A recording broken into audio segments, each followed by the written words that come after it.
Hi friends, welcome to our channel GS by MS. पिछली video में हमने पढ़ा हेबिस 5 तरह की रीड होती है। एक बार क्विक रिवीजन कर लेते हैं कि हमने क्या पढ़ा, उसके बाद हम आज का शुरू करेंगे। ठीक है। हेबिस कॉर्पस यानी बंदी प्रत्यक्षीकरण हमने क्या करा कि 24 घंटे के अंदर अंदर जो है उस बंदी को लाना पड़ता है कोर्ट के आगे। ठीक है, उस पर्सन को लाना पड़ता है। ये अगर पुलिस ज़बरदस्ती उठा ले जाए किसी को तो।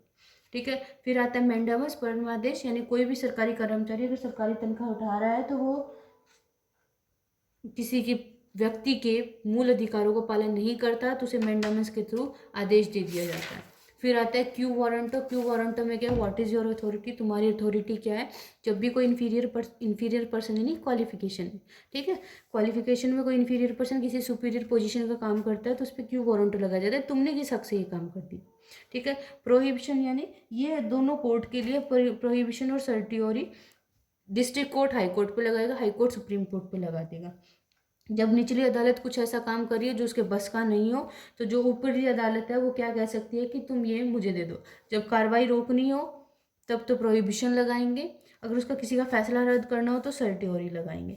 हाई कोर्ट भी रिट लगा सकता है 226 के तहत। ये हिंदी वालों के लिए एक ट्रिक है कि बंदी पति परमेश्वर उसका अधिकार। बंदी से यानी बंदी प्रत्यक्षीकरण, प्रति यानी प्रतिषेध, परमेश्वर यानी परमादेश, उसका यानी ऊ से उत्प्रेषण और अधिकार यानी अधिकार परीक्षा। तो आप परीक्षा आप ये याद कर सकते हो। ठीक है। अब आते हैं आर्टिकल 33 पे। आर्टिकल 33 क्या कहता है। आर्टिकल 33 जो है वो कुछ लोगों का जो मूल अधिकार है उसको सीमांत कर देता है, यानी उसको लिमिट कर देता है। अब एक बात बताओ, हमारे तो राइट टू एक्सप्रेशन है, पर कुछ लोग आपसे ऐसे हैं जो जासूस भी होते हैं, कोई आईबी में काम करता है, कोई रो में काम करता है, कोई मीडिया के काम में काम करता है। तो सारे ही अगर अपने राइट टू फ्रीडम का या राइट टू एक्सप्रेशन का यूज करने लगे तो ये देश के लिए क्या संकट ही बन जाएगा। मान लो रो वाले होते हैं या आईबी वाले होते हैं, इनको ऐसी सिक्योरिटी की चीजें पता होती हैं जो किसी को पता नहीं होती। या फिर मीडिया वाले हैं, मान लो किसी रो वाले का घर दिखा दें, ये देखिए ये रास्ता है, ये देखिए ये रास्ता है, तो कोई भी आके उन पर अटैक नहीं कर देगा। तो कुछ लोगों का मीडिया रो इनका जो है कुछ अधिकारों को इनको छीन लिया जाता है, यानी राइट टू एक्सप्रेस इनका जो है वो छीन लिया जाता है। कुछ अधिकार ऐसे जिन जो इनका छीन लिया जाता है। तो ये आर्टिकल 33 के अंदर में आता है।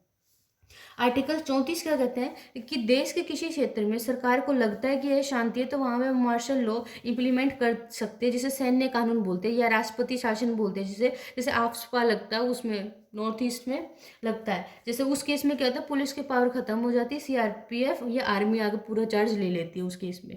ठीक है। और उस केस में क्या धारा 144 भी लग जाती है, यानी 5 से ज़्यादा लोग एक जगह ग्रुप बना के इकट्ठे नहीं हो सकते। तो ये क्या आता है, आर्टिकल 34 में आता है। आर्टिकल 35 क्या कहता है कि मूल अधिकारों को और अच्छे से कानून बना सके इसका अधिकार संसद को, यानी संसद जो है वो थोड़ी रिसर्च भी कर सकती है, रिसर्च एंड R&D कर सकती है, रिसर्च और डेवलपमेंट कर सकती है कि हम इन मूल अधिकारों को कैसे मैक्सिमम लेवल पे हम इसको इफेक्टिव बना सके। मतलब किस तरीके से कुछ और इम्प्रूवमेंट करनी है या कोई नया राइट ऐड करना है या पुराने वाला घटाना है, तो वो उनमें आपका अपना टाइम अपना जो है वो दे सकती है। ठीक है। आर्टिकल 35 के तहत तो हमने आर्टिकल 33 में क्या पढ़ा कि जो जासूस है, आईबी है, सेना है, इनके कुछ अधिकारियों का जो है मूल अधिकार छीन लिया जाता है। मीडिया है, रो है, इनको सीमांत यानी लिमिट में रखा जाता है। आर्टिकल 34 क्या कहता है कि किसी भी देश में अगर सरकार को लगता है कि अशांति है तो वहाँ वहाँ वो मिलिट्री मार्शल रूल जो है वो लगा सकती है, जिसे सैन्य रूल भी बोलते हैं। ठीक है, सैन्य कानून। आर्टिकल 35 यानी अनुच्छेद 35 क्या कहता है कि मूल अधिकार को और अच्छे से कानून बना सके, इनका और अच्छे से कानून बना सके, इसका अधिकार किसको है, संसद को है। इसका अधिकार किसको है, संसद को है। जैसे कि हमने आर्टिकल 13 में पढ़ा था अल्पीकरण जिसे बोलते हैं। आर्टिकल 13 क्या कहता है कि लिमिट में जो है किसी के मूल अधिकारों का यूज किया जाना चाहिए। ऐसा ना हो कि कोई अपना मूल अधिकार यूज करे और उससे दूसरे का क्या हो जाए, वो हो जाए, मतलब उसका अधिकारों का हनन हो जाए। ठीक है, मूल अधिकारों का।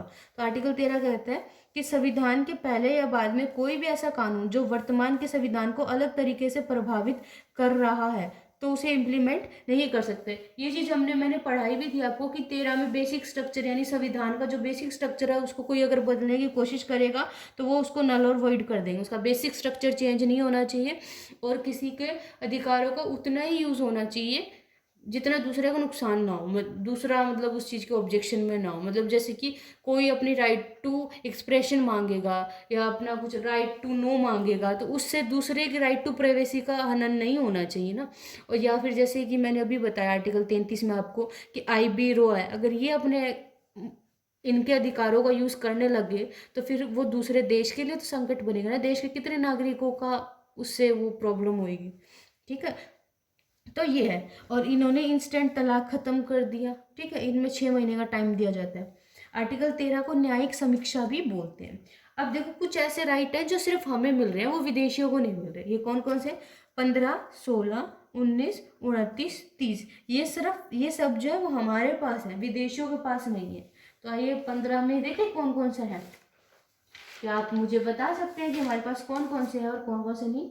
यानी कि 15, ये देखो, जाति, धर्म, लिंग, जन्म स्थान के आधार पर कोई भेदभाव नहीं हो सकता। वो विदेशी है तो उसका धर्म जन्म स्थान चेंज हो गया ना, वो भारत से बाहर का ही हुआ तभी वो विदेशी हुआ।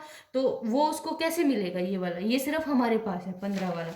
दूसरा था 16 लोक नियोजन में समानता। अब विदेशी अगर यहाँ सरकारी नौकरी नहीं कर सकता, मान लो हम एक आध नेपाल वगैरह को छूट देते हैं, पर कोई और जो है जैसे कि पाकिस्तान है, ठीक है, वैसे हमारी मतलब दूसरी कंट्री में ही आता है, उसके साथ बनती नहीं है, तो वो हमारी आके ये NDA डिफेंस वाली ये जॉब नहीं ले सकते ना, तो उसमें इनको समानता नहीं है हमसे। ठीक है, फिर आगे 19 क्या कहते हैं? 7 तरह की स्वतंत्रता है। चार ओर घूमने की आज़ादी, बसने की स्वतंत्रता, संपत्ति, व्यवसाय। ये तब कर सकते जब उनको नागरिकता मिली हो। ठीक है, ये जब कर सकते जब उनको नागरिकता मिली हो। अगर वो डायरेक्ट आते हैं तो उनको ये हक नहीं है यहाँ पे। और फिर आता है 29 कौन सा था? ये वाला हमने यहाँ पढ़ा कि धर्म, जाति, संस्कृति, भाषा के आधार पर किसी को शिक्षा से वंचित नहीं करा जाएगा। ठीक है, ये भी हमारा है। और 30 भी हमारा है कि जब 29 हुआ तभी तो 30 हुआ ना, कि उसकी धर्म क्या है, जाति क्या है, संस्कृति क्या है, भाषा क्या है। मान लो किसी को वो भाषा ही नहीं आती तो उसे शिक्षा से वंचित नहीं किया जाएगा। मान लो कोई विदेश से आ रहे तो वैसे ही वो पढ़ा रहेगा। और यहाँ अल्पसंख्यक वर्ड यूज हुआ है, तो ये कुछ ऐसे है जो सिर्फ हमारे पास है, विदेशों के पास नहीं है।